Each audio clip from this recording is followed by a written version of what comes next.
காந்தி உண்மையில பார்த்தோம்னா காந்தி வந்து பொது வாழ்க்கைக்குள்ள வந்ததே வந்து ஒரு தமிழராக தான். பாலசுந்தரம் அப்படின்ட்டு ஒருத்தர் வந்து அங்க வந்து கொத்தடிமை முறையில வேலைக்கு போயிருக்காரு. ஒரு கூலியா, கொத்தடிமை கூலியா தென்னாப்பிரிக்கால வேலைக்கு போய் அங்க அவரோட ஆங்கிலேய முதலாளி வந்து அவரை வந்து அடிச்சு தோலை விரிச்சு விட்டுருக்காரு. அந்த பாலசுந்தரம் வந்து ஒரு நாள் காந்தியை வந்து கதவை தட்டி நிற்கிறாரு. இது மாதிரி எனக்கு பாதிப்படைஞ்சிருக்கு, எனக்கு உதவி பண்ணுங்க. அப்படித்தான் வந்து காந்தி நிறைவேறிக்கிற. காந்தி வந்து ரயில்ல இருந்து தள்ளி விட்டாங்க அப்படிங்கிறதெல்லாம் அது தனிப்பட்ட செயல். ஆனா உண்மையில வந்து முழுக்க பொது வாழ்க்கையில பொது வழக்குகளை எடுத்து நடத்தியது என்னன்னு பார்த்தா அந்த பாலசுந்தரம் இருந்து தொடங்குது. பாலசுந்தரம் ஒரு தமிழ். இப்படி ஒவ்வொரு கட்டத்திலையும் காந்தியுடைய போராட்டம் தொடங்கிய பிறகு 2 தமிழர்கள் வந்து உயிர் நீக்கிறார்கள். முதல்ல வள்ளியம்மாள், நாகப்பன் அப்படின்ட்டு 2 பேரும் இளைஞர்கள், ஒரு டீனேஜர்ஸ் தான், 11 வயதுல இருந்தவங்க. அவங்க வந்து போராட்டத்துல வந்து ஜெயிலுக்கு போய் அவங்க 2 பேரும் வந்து உயிர் நீக்கிறார்கள். இந்தியாவில் காந்தியுடைய முதல் பப்ளிஷர், பதிப்பாளர் வந்து அவரும் ஒரு தமிழர் தான். ஜி. என். நடேசன் அப்படிங்கிறவர் தான் வந்து இந்த காந்தியுடைய முதல் புத்தகங்களை எல்லாம் பதிப்பிக்கிறார். ஹிந்த் ஸ்வராஜ்ங்கிற புத்தகத்தை எல்லாம் முதல்ல இந்தியாவில் வந்து பதிப்பிக்கிறது வந்து ஜி. என். நடேசன் வந்து பதிப்பிக்கிறார். Is one of his first publishers. So இப்படி தமிழர்களுக்கும் தமிழ்நாட்டுக்கும் காந்திக்குமான உறவு வந்து முதல்ல இருந்தே தொடங்குது. இங்க பாரதி வந்து பாண்டிச்சேரியில இருந்தார் இல்லையா, அவரு எக்ஸைல்ல நாடு, இன்னும் பாண்டிச்சேரி அப்ப வேற நாடு தான், பிரெஞ்சு பிரதேசமாக இருந்தது. இங்கிருந்து தப்பி பாண்டிச்சேரியில இருந்த பாரதி வந்து காந்தி இந்தியாவுக்கு வருவதற்கு 10 ஆண்டுகளுக்கு முன்னாடியே காந்தியை பத்தி எழுதுறாரு. தென்னாப்பிரிக்காவில் இருக்கும்போது காந்தி மகான் அப்படின்னு எல்லாம் சொல்லி எழுதுறாரு. அவருடைய தென்னாப்பிரிக்க போராட்டத்தை பத்தி இது ஒரு முக்கியமான போராட்டம் அப்படின்னு சொல்லி அங்க எங்கேயோ பாண்டிச்சேரியில் இருக்கக்கூடிய பாரதி வந்து காந்தியை பற்றி எழுதுகிறார். அங்க ஒரு மிக ஒரு சுவாரஸ்யமான ஒரு சம்பவம் வந்து நடக்கிறது. அதை ஆர்.கே. சண்முகம் பதிவு செய்கிறார். காந்தி வந்து காலை எழுந்த உடனே காலை நடை செல்லக்கூடிய பழக்கம் எப்போதுமே இருக்குது. 4 மணிக்கு எந்திரிச்சிருவார். 4 மணி எப்போ தூங்கினாலும் 4 மணிக்கு எந்திரிச்சு அவர் வந்து வழிபாடு நடக்கும். அந்த வழிபாடெல்லாம் முடிச்சுட்டு காலையில் வாக்கிங் போவார். அப்படி காலை நடை போகிற பொழுது ஒரு தடவை போயிட்டு வீட்டுக்கு திரும்பி வந்துட்டு, உங்களுக்கு போலீஸ் ஆஃபீஸர்ஸ் யாராவது தெரியுமா, உடனே யாரையாவது பார்க்கணும் அப்படின்னு சொல்கிறாரு. என்ன ஆச்சுங்க அப்படின்னு கேட்டால், அவர் அங்கே ரேஸ் கோர்ஸில் நடந்துட்டு இருக்கும்போது அங்கே வந்து சில காவல்துறையினர் வந்து அவங்க பயிற்சி செய்துட்டு ஓடி வந்துட்டு வந்திருக்காங்க.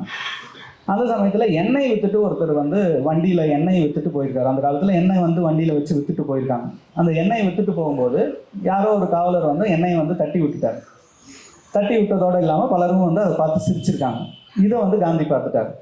இதை காந்தி பார்த்துட்டு அவங்க கிட்ட தடுத்து, இது வந்து நீங்கள் செய்தது தப்பு, அவர்கிட்ட மன்னிப்பு கேட்கணும், அவருக்கு வந்து இழப்பீடு தரணும் அப்படின்னு அவங்க கிட்ட கேட்டிருக்காங்க. அது எதுவும் நடக்கலை. அதனால் ஆர்.கே. சண்முகம் வந்து நான் இதை மேலதிகாரிகள் கிட்ட எடுத்துகிட்டு போகணும்னு சொல்கிறார்.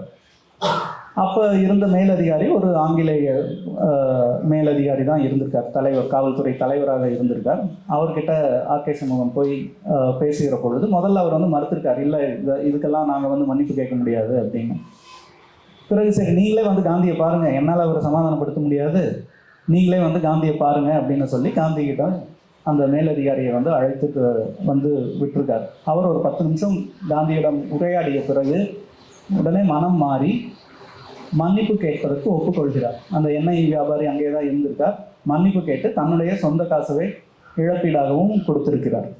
அது கேட்டதோடு இல்லாமல் அதை ஒரு முடிவுக்கு கொண்டு வரணும். அதுக்கு அந்த அநீதிக்கு நீதி காண்பதற்கு எந்த எல்லைக்கு வேணாலும் போகலாம். ஒரு தனி மனிதனுக்கு ஒரு துன்பம் வருகிற பொழுது, ஒரு அநீதி இழைக்கப்படுகிற பொழுது அதற்கு தீர்வு காண்பதற்கு எந்த எல்லைக்கு போக வேண்டுமோ அந்த எல்லைக்கு அகிம்சை வழியில் போகணும் அப்படிங்கிறத வந்து அவர் வந்து மிக தெளிவாக இந்த ஒரு சின்ன நிகழ்வுலையே வந்து நம்ம பார்க்கலாம். இது மாதிரி எண்ணற்ற நிகழ்வுகள் காந்தியுடைய வாழ்க்கையில் நம்ம தொடர்ந்து பார்த்துக்கிட்டே போகலாம்.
வணக்கம்.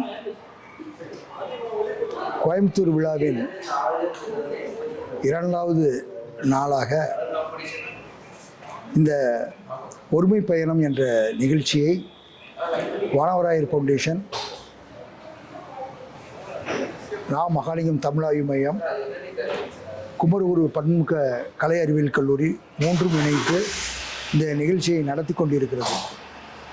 இந்த நிகழ்ச்சியின் முக்கிய நோக்கம் கோயம்புத்தூருக்கும் மகாத்மாவுக்கும் உள்ள தொடர்பை பற்றி இன்றைய இளைய தலைமுறையினரிடம் கொண்டு செல்வதிலே முக்கிய நோக்கமாக கொண்டு இந்த நிகழ்ச்சியை ஏற்பாடு செய்துள்ளது.